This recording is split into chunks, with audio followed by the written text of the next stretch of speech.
नमस्कार मंडळी, मी गणेश जोशी आपण सर्वांचं स्वागत करतो. आम्ही बी घडलो या आमच्या चॅनलमध्ये आतापर्यंत मुलखा वेगळी माणसं या आपल्या सिरीजमध्ये आपण अनेक वेगवेगळ्या व्यक्तिमत्वांना भेटत आलो आहोत. त्यांनी वेगवेगळ्या क्षेत्रात केलेल्या वैशिष्ट्यपूर्ण अशा कामाची आपण माहिती करून घेतली आहे. आज मी अशाच एका आगळ्या वेगळ्या मुलखा वेगळ्या व्यक्तिमत्वाला भेटायला आलो आहे. आज माझ्यासोबत आहेत श्री गोपाळ चिटणीस सर. नमस्कार सर. नमस्कार. चिटणीस सर हे एका नामांकित विद्यालयामध्ये मुख्याध्यापक म्हणून काम करत होते. तिथून त्यांनी रिटायरमेंट नंतर त्यांच्या अनेक वेगवेगळ्या उपक्रमांमधून ते सतत सामाजिक कार्यात सहभाग नोंदवत असतात. त्याचबरोबर त्यांचं अभिनयाचंही एक अंग आहे, त्याच्याबद्दलही आपण आज जाणून घेणार आहोत. तर प्रथम आपण वळूयात त्यांची जडणघडण कशी झाली आणि त्यांचा शिक्षक होण्यापर्यंतचा किंवा शिक्षकापासून पुन्हा मुख्याध्यापकापर्यंतचा जो प्रवास आहे तो कसा होत गेला, तर त्याच्याबद्दल आपण पहिल्यांदा जाणून घेऊयात. सर, पहिला प्रश्न मला तुम्हाला असा विचारायचा वाटतो की बालपण तुमचं साधारण कुठे गेलं आणि त्या बालपणापासूनच तुम्ही शिक्षक होण्यासाठी काही ठरवलं होतं की ते कसं घडलं? म्हणजे शिक्षक होणं हे कसं घडलं? सांगायची गोष्ट म्हणजे तसे आम्ही नगर जिल्ह्यातले, वडील मध्ये पोस्टमास्टर होते आणि नगर जिल्ह्यातल्या बऱ्याच गावांमध्ये त्यांची बदली व्हायची. तेव्हा बालपण आमचं कुठल्या एका गावी असं गेलं नाही. अच्छा. तरी पण घरी आमच्या आईला वडिलांना आपली मुलं पुढे यावीत, सांस्कृतिक क्षेत्रामध्ये चमकावीत असं वाटत होतं. आणि त्यामुळे खेड्यातल्या गावात सुद्धा आमच्या त्यावेळेच्या आंतरवर्गीय नाट्य स्पर्धा, कथाकथन स्पर्धा, वक्तृत्व स्पर्धा याच्यामध्ये मी असावं किंवा आम्ही भावंडांनी असावं असे आमच्या आईचे आणि वडिलांचे प्रयत्न असायचे. आणि ती प्रेरणा मला घडायला उपयोगी पडली. तो पाया तिथे पक्का झाला. शिक्षक होण्याबद्दल तुम्ही जे म्हणलात ते असं काही ठरवलं नव्हतं. बीएससी झालो, कुठेतरी नोकरी शोधायचीच होती. ज्या शाळेमध्ये मी विद्यार्थी होतो, अर्थात नगर जिल्ह्यातलं अकोला तालुका, ते आमचं मूळ गाव, तिथल्या मॉडर्न हायस्कूलमध्ये आम्ही काही काळाने गेलो आणि मुख्याध्यापकांसमोर आम्ही भेटायला म्हणून गेलो होतो. ते म्हणले, काय करतोय मुलगा? वडिलांना म्हणले, म्हणे बीएससी झालाय, आता कुठे नोकरी बघतोय. आणि त्यांनी पटकन एक प्रश्न टाकला, अरे मग शाळेत काय येत नाहीस तू? जॉईन हो. चमकलो मी, म्हणलं कधी विचारही केला नव्हता. पण त्यांनी पाहिलं की मी पहिल्यापासून मॉनिटर होतो, वर्ग सांभाळले होते, वक्तृत्व होतो. हा मुलगा शिक्षक म्हणून नक्की काम करू शकेल असं त्यांना काहीतरी वाटलं. आणि आम्ही विचार केला, चला पहिलं 1 वर्ष बघू तरी काय होईल ते. आणि तेव्हा जे आम्ही एक बिरुद घेतलं सर, ते आता शेवटपर्यंत ते चालूच राहिलं. आणि अजूनही चिटणीस सर आवडतं. रमलो क्षेत्रात मी. अच्छा. म्हणजे या विद्यार्थ्यांमध्ये तुम्ही रमलात, असं छान वाटतंय ते. रमलो त्या क्षेत्राने मला मस्तपैकी जवळ केलं आणि क्षेत्रामध्ये मी रमलो त्या. वा, छान. आणि मग तुम्ही शिक्षक म्हणून तिकडे रुजू, तुमच्या स्वतःच्याच ज्या शाळेत तुम्ही शिकलात तिकडेच रुजू झालात? अगदी अगदी, खूप बरं वाटलं. आणि मग तिथून तुमचा पुण्यापर्यंतचा जो प्रवास आहे, म्हणजे पुण्यातल्या शाळेत, संस्थेत शिक्षक म्हणून रुजू होण्याचा जो काही प्रवास आहे तो कसा घडला? तो म्हणजे होतं ते बऱ्या करता होतं असं कधी कधी म्हणतात. माझा फार जुना काळ, 1973ला मी बीएससी झालो, लगेच शिक्षक झालो. पण आर्थिक परिस्थितीमुळे बीएड होता नव्हतं आलं. अच्छा. 2 वर्ष सर्व्हिस करावी आणि मग बीएड करावं हा विचार होता. तिथून बीएडला पुण्यामध्ये आलो, आदर्श कॉलेज ऑफ एज्युकेशन म्हणून कर्वे रोडला आहे. आणि त्यांच्याच प्रॅक्टिस स्कूलमध्ये बायचान्स मी बीएड झाल्यावरती बीएससी बीएडची जागा होती. आणि मग तेही हेडमास्टर असेच म्हटले, अरे आपल्याकडे पण बीएससी बीएडची जागा आहे, तुला दुसरे कुठे पाहायला नको. आणि बाप्पाने आम्हाला पुणेकर केलं. पुण्यातलं सुशेलाबाई बिरकर हायस्कूल, इथून माझ्या कार्याला पुण्यातली सुरुवात झाली. वा, म्हणजे असे तुम्ही पुणेकरही झाला? असे पुणेकर झालो. पुण्याने आम्हाला बोलून घेतलं. बर. मग पुण्यामध्ये आल्यानंतर तुमचा शिक्षक म्हणून जो प्रवास आहे तो तर खऱ्या अर्थाने सुरू झाला. अगदी बरोबर आहे. आणि मग ह्या दरम्यान तुम्ही वेगवेगळे प्रयोग म्हणा किंवा विद्यार्थ्यांच्या शैक्षणिक उन्नतीसाठी काही प्रयत्न, काही उपक्रम राबवले, तर त्याविषयी काही माहिती सांगू शकाल का? ज्यावेळेस मी इंटरव्ह्यूला इथल्या या वीर हायस्कूल मध्ये आलो तर त्यावेळेचे मुख्याध्यापक कमलाकर घळसासी, त्यांना कलागुणांची आवड होती. आणि माझ्या बीएडच्या काळामध्ये मी डिबेटिंग सेक्रेटरी पण होतो. त्यावेळेला एकांकिका वगैरे बसवल्या होत्या आणि ते त्यांनी पाहिलेलं होतं. त्यांनी मला इंटरव्ह्यूला सांगितलं, चिटणीस सर, इंटरव्ह्यूला आता यादीतले सगळेच आले ते बीएससी बीएड आहेत, पण तुम्ही नाट्यगुणाचे आहात हे मला माहिती आहे. तर आमच्याकडे एक शिक्षक मराठी नाट्य बसवतात जिल्हा परिषदेसाठी आणि रविवार सकाळ नाट्यवाचन स्पर्धेसाठी मराठीमध्ये. तुम्ही हिंदी विभाग सांभाळलात तर आम्ही इंग्रजी सरांना तयार करू आणि शाळेची आपण एंट्री तिन्ही भाषांमध्ये देऊ.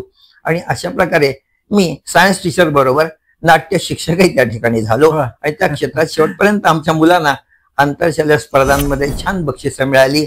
हिंदी, मराठी, इंग्लिश मधून देतात आम्हाला ऑलराऊंड चॅम्पियनशिप सुद्धा मिळाली. याचा आम्हाला आनंद होतो.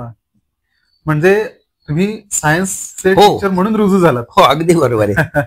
आणि त्यानंतर हिंदी नाटक सोबतच हिंदी नाटक किंवा ते नाट्यवाचन याच्यासाठी तुम्ही मुलांकडून तयारी करून घेतली. अगदी अगदी. आणि त्यांना बक्षीसही मिळाली. सांगायला आनंद होतो.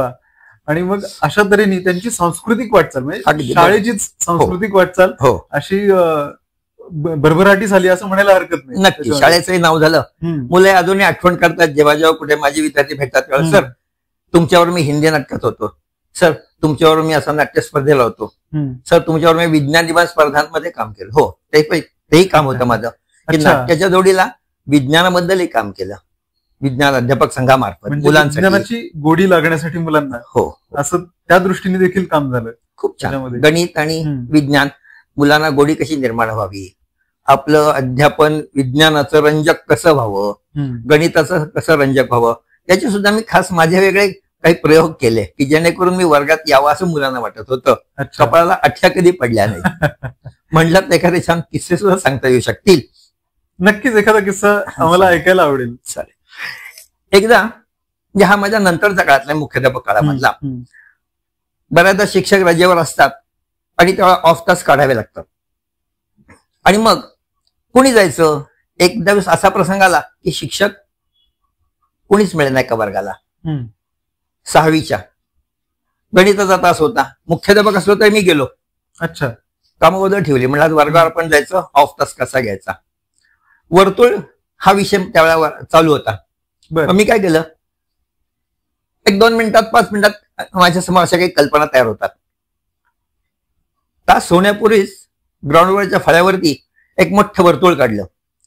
त्याच्यामध्ये वर्तुळ मध्य, जीवा, त्रिज्या या सगळ्या गोष्टी काढल्या, व्यास. आणि मग मुलांना खाली बोलवलं आणि दुसऱ्या एका शिक्षक ऑफ तास घ्यायला कंटाळायचे. त्यानं म्हटलं तुमचे मुलं घेऊन खाली या, मी काय करतो ते बघा तरी. आता हेडमास्टर आणि ग्राउंडवर काय घेतात आणि विषय गणित. अच्छा. एक मुलगा पुढे मध्ये उभा केला, तो वर्तुळ मध्य. बर. त्याच्यापासून 5 मुलं एका बाजूला उभी केली, 5 मुलं एका बाजूला केली. ही एक त्रिज्या, ही एक त्रिज्या, पण त्रिज्याच्या दुप्पट व्यास. 10 मुलं मोजू दिली. मग काही मुलं थोडीशी जीवा म्हणून उभी केली, ती जेव्हा त्रिज्यापेक्षा मोठे आणि व्यासापेक्षा कमी, ही त्याच्यामध्ये कन्सेप्ट क्लिअर केली. बरोबर. बाकी मुलं म्हटली आम्हाला काय, त्यांचा सगळा फेर कडेने धरला. तो वर्तुळाचा परीघ झाला, म्हणजे वर्तुळ मध्य झाला, त्रिज्या झाली, जीवा झाली, व्यास झाला, वर्तुळ मध्य झाला. अजून काही मुलं उरली होती. सर आमचं काय, त्यांना म्हटलं आता मात्र एकूण एक मुलाला काम मिळणार आहे आणि त्याची मी स्पर्शिका तयार केली. कारण स्पर्शिका दोन्ही बाजूने अखंड असते. सगळे मुलं वर्तुळात टिकून उभी राहिली. आणि मग बाकी शिक्षकांना म्हटलं बघा मी वर्तुळ आणि वर्तुळचे भाग कसे शिकवले. अरे रसिक त्यांनी शिकवलं तर गणित सुद्धा आकर्षकपणे शिकवता येतं. मुलाने धडा झाला, शिक्षकाने धडा झाला. हो नक्कीच. ऑफ तास कसे घ्यावेत आणि आपला विषय रंजक कसा करावा, सुचली कल्पना, पार पाडली. गणित किंवा सायन्स शास्त्र हे विषय खरं तर म्हणजे मी लहान असताना मलाही तेवढेच बोर म्हणतो, पण तसं होत होतं, कंटाळवाणी असे व्हायचे. अगदी बरं आहे. आणि ते जास्त रंजक पद्धतीने शिकवल्यावर तेच मुलांना किती आवडू शकतं याच उत्तम उदाहरण तुम्ही आता एकच किस्सा विज्ञानाला पण सांगतो, पण सांगायला खूप आहे. एकदा कुठेतरी 7वीच्या वर्गामध्ये होतो, त्या सुमारास काहीतरी पचन संस्था शिकवायची होती. समोर चार्ट लावलाच होता आणि आम्ही पचन संस्थेमध्ये प्रवेशच केला. अच्छा. मुलांसहित मी गेलो. बरं. कसं काय? मुलांना मंत्र म्हणला, ओम ह्राम ह्रम क्लीं. चला आपण सगळे आता सूक्ष्म झालो. मी पण सूक्ष्म, तुम्ही पण सूक्ष्म. चला रे आतमध्ये. ओम नमः शिवाय. जिभेवरती मी मुलांना घेऊन गेलो. सगळे दात दाखवले, वरचे दात, खालचे दात. मुलांना म्हणलं आता तयार आहे बरं का, आपल्याला पचन संस्थेत जायचंय. घशामध्ये सगळ्या मुलांना चाला म्हटलो. सगळं कल्पनेतच. मग घशाची रचना कशी असती ते सांगितलं, इकडच्या सगळ्या लालापिंड कसे असतात ते सांगितलं. ते म्हणलं मुलांनो, आता ही जी पचन संस्था आहे ना, तिथून तुम्ही पडणार नाही बरं का. आणि मग ती मुवमेंट दाखवली की कशा पद्धतीने आपण टप्प्याटप्प्याने खाली जठरात येऊन पडू आणि सावकाश बरं का तिथं डुबुक पण पडू. कारण त्या जठरामध्ये जाठरस नावाचा एक रस असतो आणि असं करत करत जठरातले रस कोणते, हळूच आम्ही लहान तळ्यात प्रवेश केला. मग लहानातले पाचक रस कोणते, हळूच मोठ्या तळ्यात केला. म्हणलं पुढे मात्र जायचं ना, आता मात्र एकदम खाली. आणि असं मुलं हसली. एकूण पचन संस्था ही आम्ही आतमध्ये जाऊन पाहिली की जे समोर चित्रामध्ये आहे ते कल्पनेतून त्यांना उभं केलं. आणि आता मुलं म्हणली, सर आता आम्ही अजिबात पचन संस्था विसरणारच नाही. अशी गंमत जमत पद्धतीने सांगितली, विज्ञान कशी विसरेल. आणि हे सांगायला बघा किती तास लागेल का नाही, पण तीच पचन संस्था आता आपण इथे म्हणता म्हणता इथे अशी मजा करत करत विज्ञान वगैरे शिकवणं आम्ही केलं. तर असे आम्ही घडलो. नक्कीच खूप सुंदर सांगितलं तुम्ही. आणि एक शिक्षकांना सुद्धा आम्ही घडवलं. बाबांनो, नुसतं पुस्तकी शिकवू नका. उघडा पुस्तक, धडा 4, पान 25, चला आपण बघूयात पचन संस्था. नाही, असं शिकवलं तर मुलांना आवडेल. नक्कीच असे शिक्षकही घडवले. म्हणजे असे शिक्षकही घडले त्यांच्याबरोबर. म्हणजे विद्यार्थ्यांना तर घडवलंच, त्याच्याबरोबर शिक्षकांनाही घडवण्याचं हे काम तुमच्या झालं. असं झालं, केलंच ते झालं. नक्कीच न कंटाळता. हो अगदीच. आणि मग मुख्याध्यापक जे झालात तुम्ही, तर ते मुख्याध्यापक होण्याचा म्हणजे असं काय होतं की ज्याच्यामुळे तुम्ही मुख्याध्यापक बनलात? कारण स्पर्धा असू शकते कदाचित त्याच्यामध्ये. अगदी. तर मग त्या स्पर्धेतून तुम्ही कसे निवडला गेलात मुख्याध्यापक पदासाठी? आता हे मात्र सरकारी आमची यंत्रणा असल्यामुळे सिनियरिटी लिस्ट हा प्रकार असतो. आम्ही लागल्यानंतर आमच्या नशिबाने आम्हाला नंतरची काही वर्ष मुख्याध्यापक पद मिळाली. काही लोकांना शेवटचे 3 महिने, शेवटचे 6 महिने मिळतं. माझ्या सुधीने मला 3 वर्ष मुख्याध्यापक पद, त्याच्या 3 वर्ष उपमुख्याध्यापक पद, त्याच्या आधी 5 वर्ष पर्यवेक्षक पद, म्हणजे असा 11 वर्षाचा मला असा प्रशासकीय कामाचा अनुभव शाळेमधून मिळाला. एक आमचं विरकर हायस्कूल आणि दुसरा नळस्टॉपला अभिनव विद्यालय. दोन्ही मध्ये माझी सेवा घडली. वा. तर याच्या बरोबर आता आपण मगाशी उल्लेख केलात की सांस्कृतिक जडणघडण जी होती शाळेची, त्याच्यामध्ये तुमचा खूप मोठा वाटा होता. आणि त्यात कसं तुम्ही म्हणजे नाट्य स्पर्धांमध्ये तुमच्या विद्यार्थ्यांना घेऊन गेलात किंवा नाट्य वाचन स्पर्धेत त्यांना सहभाग घ्यायला उद्युक्त केलं. तर हे त्याच्याबद्दल साधारण काय म्हणजे किस्से काही आहेत? केल्याने होत आहे रे, आधी केलेचे पाहिजे, वन्ही तो चेतवावा, चेतविताची चेततो. रामदासांची ही उक्ती मनामध्ये होती. तेव्हा हे जे सगळं ते आधी मी केलं आणि मग मुलांमध्ये उतरवता आलं. त्यामुळे आदर्श राहिला, वाचाळता नाही. मी इयत्ता 5वी मध्ये असतानाच, जसं मी म्हणलं की आई वडिलांनी मला प्रोत्साहन दिलं होतं, लांब तिकडे अकोल्याला जिथे विद्यार्थी होतो त्या ठिकाणी 60-62 सालची गोष्ट असेल, एक इंग्रजी नाटक आमचे शिक्षक बसवत होते. मुळात ते बीज माझ्या त्यावेळच्या मुख्याध्यापकांकडून, पर्यवेक्षकांकडून पण. अच्छा. की त्यावेळचे हेडमास्टर आणि सुपरवायझर नाट्य वेडे होते. मुलांमध्ये कलागुण आलेच पाहिजेत, प्रयत्न केलेच पाहिजेत, म्हणून त्या तालुक्याच्या ठिकाणी, त्या ठिकाणी शिक्षकांचे पूर्णपणे 3 अंकी नाटक मुख्याध्यापक पर्यवेक्षक बसवायचे. अरे वा. अगदी पु ल देशपांडेचा तुझं आहे तुझ्या पाशी सारखं. वा. मजा वाटते. हो. तिथून आम्ही घडलो. ती नाटकं बघता बघता पहिल्या वर्षी पाहिलं, दुसऱ्या वर्षी पाहिलं, त्यावेळेच्या या ठिकाणी विद्यार्थ्यांची पण एक एकांकिका असते. का? कारण आम्ही करतो तुम्ही करा. मेकअप काय, रंगभूषा काय, वेशभूषा काय.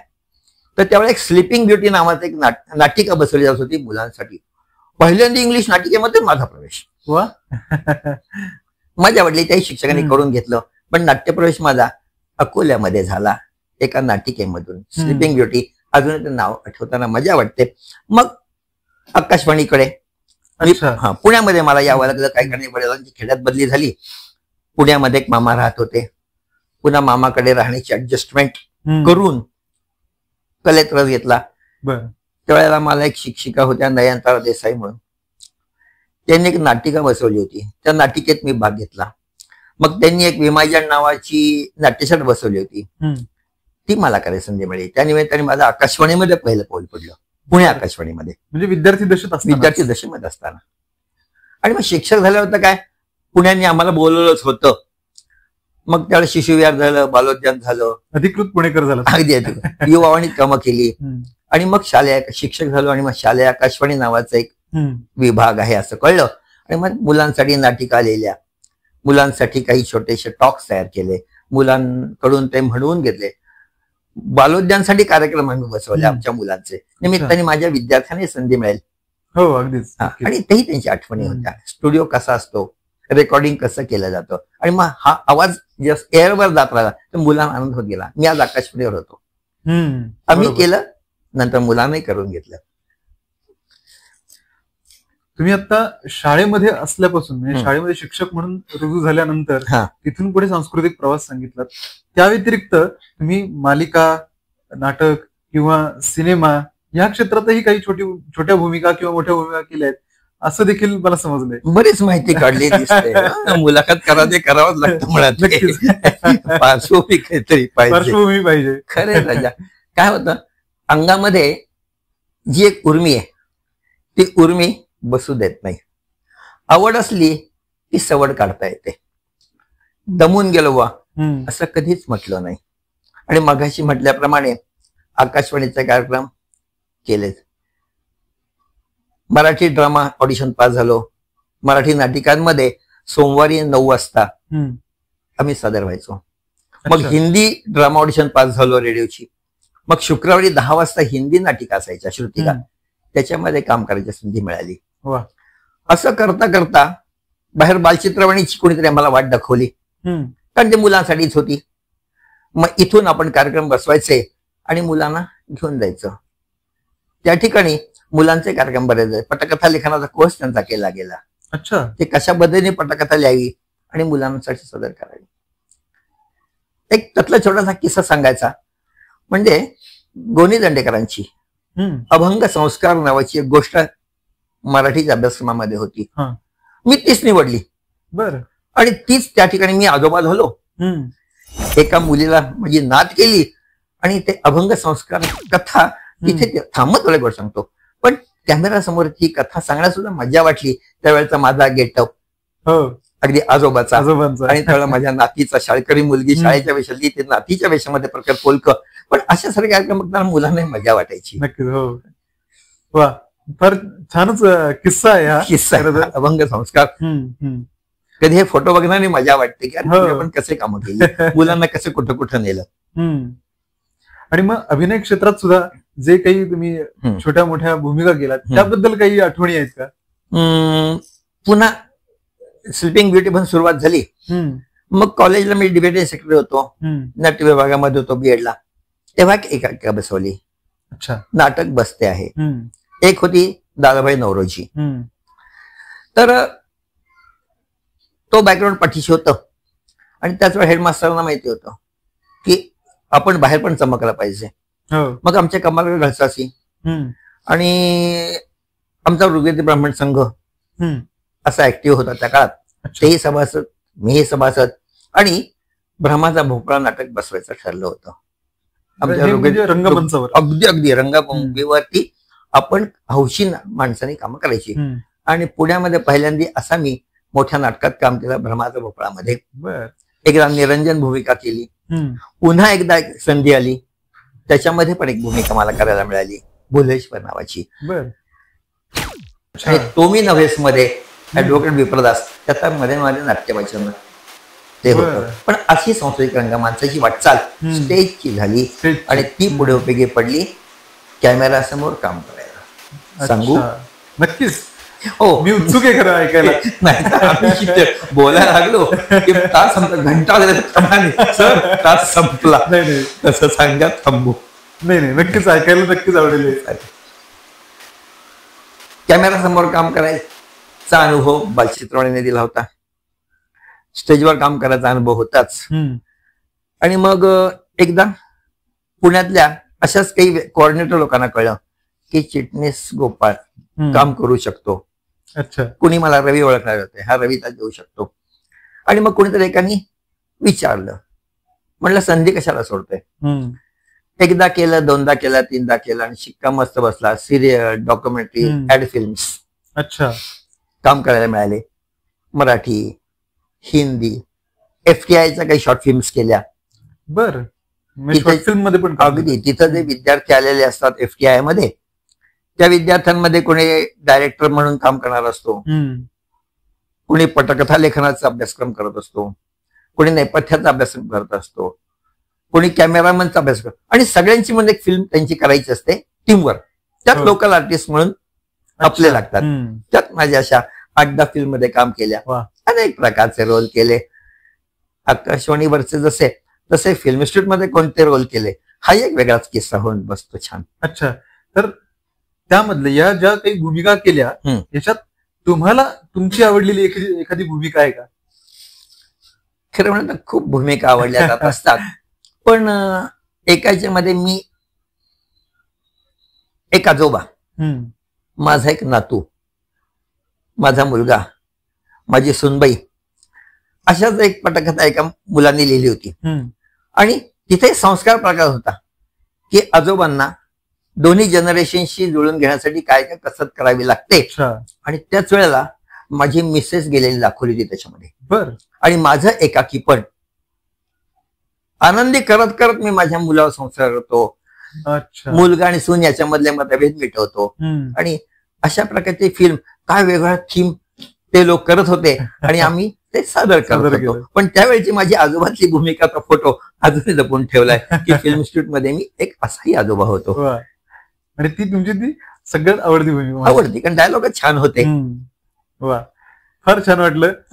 हे सगळं तुम्ही सांगताय ना, असं डोळ्यासमोर उभं राहतंय, तर असं उभं राहतंय. आणि त्या फिल्म तर हिंदीमध्ये असायच्या, बाकीचे कामं मराठीमध्ये मिळायचे. कलाकारांची नावं सांगण्यात सुद्धा मजा वाटते की निर्मिती सावंत, मकरंद अनासपुरे, विजय चव्हाण, स्वाती चिटणीस, अशा अनेक लोकांबरोबर कामं झाली. अगदी दिग्गज कलाकार, अगदी राहुल सोलापूरकर, बर, अमिताभ बच्चन. सांगायला मजा वाटते, 2 चित्रपटामध्ये मी ते आणि आम्ही जवळच होतो. अंजन श्रीवास्तव, एका फिल्म मध्ये मी लायब्ररीयन होतो आणि अमिताभ बच्चन आणि अंजन श्रीवास्तव असे प्रोफेसर्स होते आणि माझ्याकडे पुस्तकं घ्यायला येतात आणि इथलं आमचं कम्युनिकेशन त्याच्यामध्ये होतं. जमती जमती आठवायला मजा वाटते आपण कोणाबरोबर कसे कसे होतो.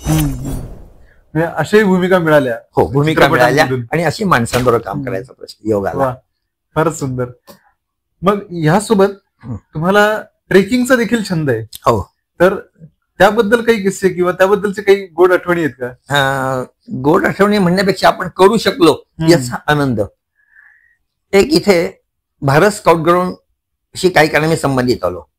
मग तिथे त्यांचा ट्रेकिंग ग्रुप होता, कोणीतरी सुचवलं आणि त्यांच्या बरोबर पुण्याच्या जवळपासचे असे काही ट्रेक मी करू शकलो. कात्रजचे सिंहगड, कधी कात्रजच्या लोणावळा, मळवली घाटात उतरायचं पहाटेच, पाठीवरती बॅग घ्यायची, आपली क्षमता वाढवण्यासाठी त्याच्यामध्ये आधी एकच वेट घेऊन बघ, मग 2 विटा, मग 5 विटा, 10 विटा, मी पाठीवरती किती ओझं येऊ शकतो त्यासाठी अंतरासाठी. आणि मग त्याच्यातून तर गंमत म्हणून एकदा मी आणि माझ्या मित्रांनी पुण्यापासून अहमदनगर पर्यंत पायी प्रवास केला. बापरे, मजा आली. टप्प्याटप्प्याने केला, पण केला आणि पूर्ण प्रवास केला. आणि ती तयारी होती कळसुबाई ट्रेक साठी. मग कळसुबाईचा ट्रेक पण 2दा केला.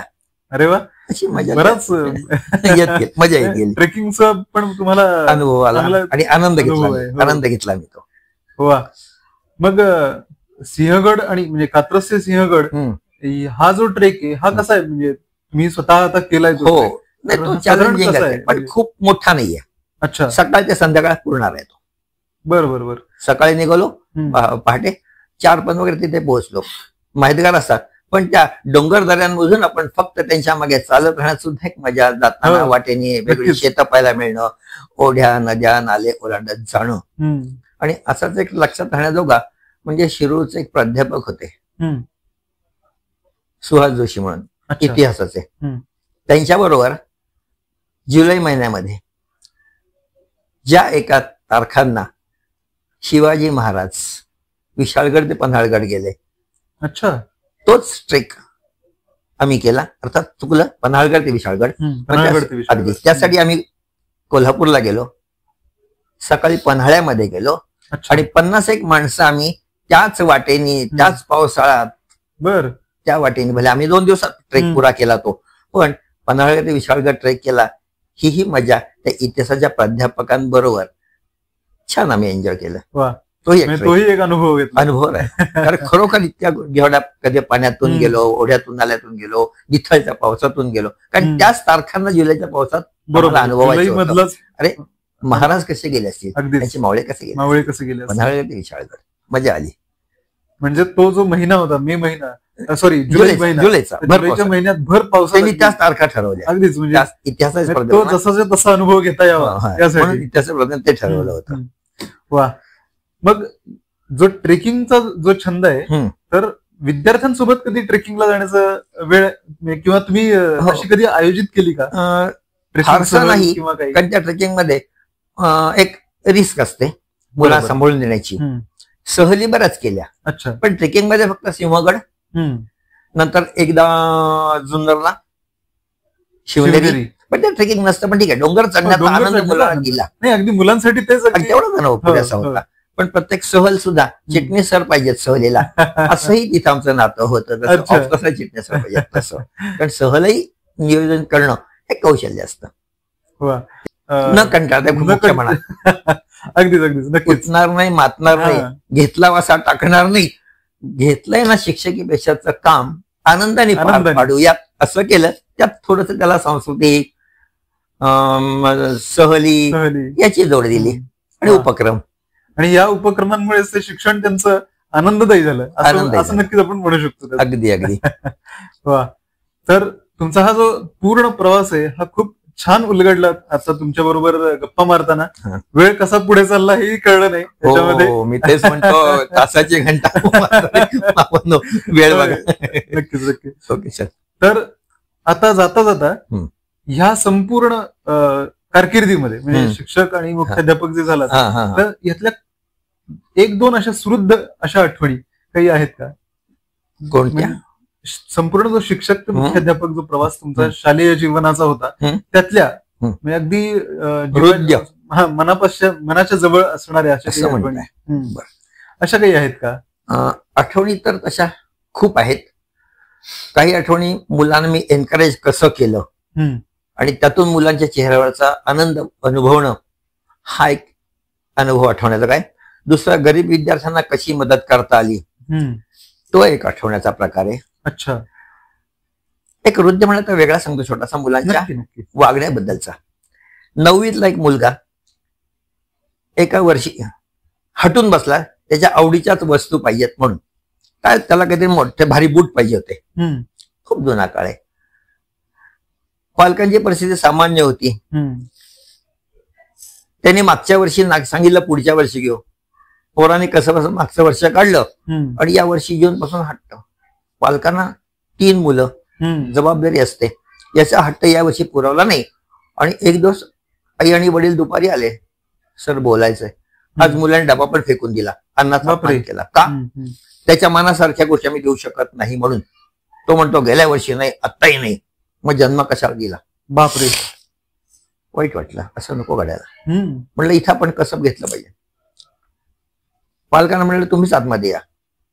तासाचा डिस्टर्ब झाला प्रश्न घ्या. त्या मुलाला उभं केलं, चपापलं एकदा इतपत आले ते. म्हणलं मुलांनो, या आपल्या मुलाला अशा अशा गोष्टी हव्या आहेत, अशा आपल्या कुणाकुणाकडे आहेत, त्यांनी हात वर करा. माझी मंडई बघायली शाळा, जेमतेम 1-2 हात वर झाले, बाकी नाही. मग त्या मुलांच्या पालकांची आर्थिक परिस्थिती विचारली, बऱ्यापैकी सुधारण होते, बाकी सगळे सामान्य. मग त्या मुलाला म्हटलं, राजा तू पालकांवर दडपण आणतोस की सगळ्यांना आहेत मलाच नाही. कुठे रे सगळ्यांना आहेत? असं नको करूस. मुलांना वाढवणं, संगोपन करणं, कपडे लत्ते हौशी मौजी, पालकांची खूप पंचायत होते. असं नको करूस. मारण्याचा मोह नाही ठेवला मी. मग त्या दिवशी संध्याकाळी पालकांना म्हणलं मी तुमच्या घरी येतो. वेगळ्या कुठल्या तरी वस्तीत होते. बाकीच्या मुलांना म्हणलं त्या मुलाच्या घरी जायचंय, मला घरी घेऊ. सर त्या वस्तीत तुम्ही जाता? म्हणलं महत्वाचं काम आहे. सर येणार पलीकडे सगळे मुलं जमा झाली होती बुद्धीच्या वाड्यातली.